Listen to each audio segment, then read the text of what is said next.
Mais alors, si l'idée d'un plan divin est si contradictoire, pourquoi sommes-nous si nombreux à y croire?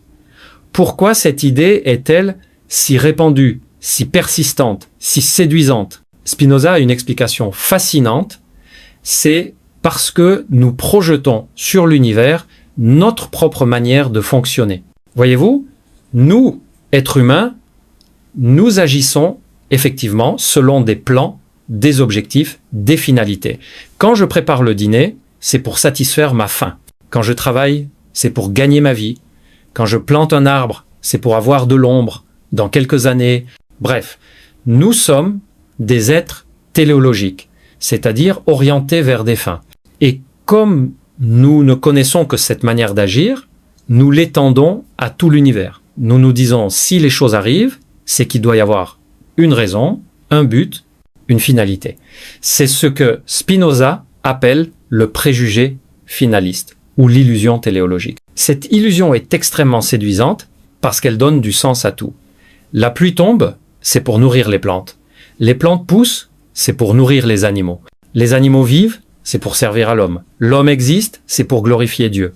Et ainsi de suite. Tout s'imbrique, tout a sa place, tout a sa raison d'être. Le problème, c'est que cette explication est exactement à l'envers de la réalité.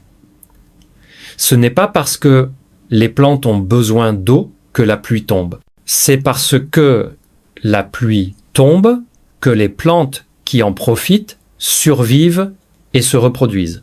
Ce qu'on prend pour une finalité n'est en réalité qu'une conséquence. Prenons un exemple simple pour illustrer cette inversion.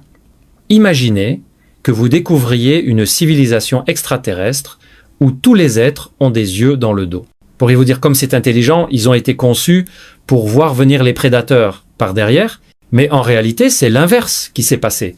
Ceux qui avaient des yeux dans le dos ont mieux survécu que les autres, et au fil des générations, cette caractéristique s'est répandue. Ce n'est pas la finalité qui explique la forme, c'est la forme qui explique la survie.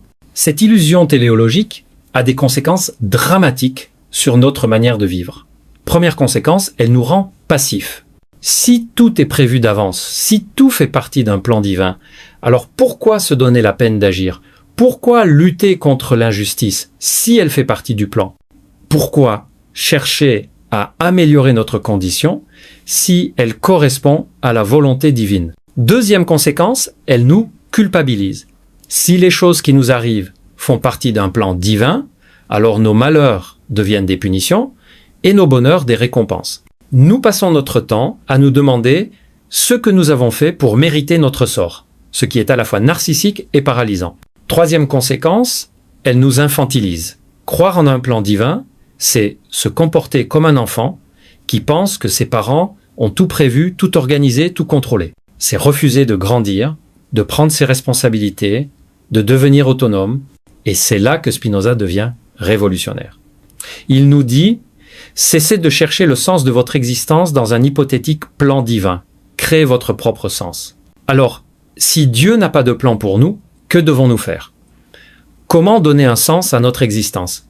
C'est là que la philosophie de Spinoza devient profondément libératrice. Pour Spinoza, l'absence de plan divin ne signifie pas l'absence de sens. Cela signifie que nous sommes les créateurs de notre propre sens. Au lieu d'être les exécutants d'un plan écrit par un autre, nous devenons les auteurs de notre propre histoire. Pensez à la différence entre un acteur qui récite un texte appris par cœur et un improvisateur qui crée son spectacle en direct.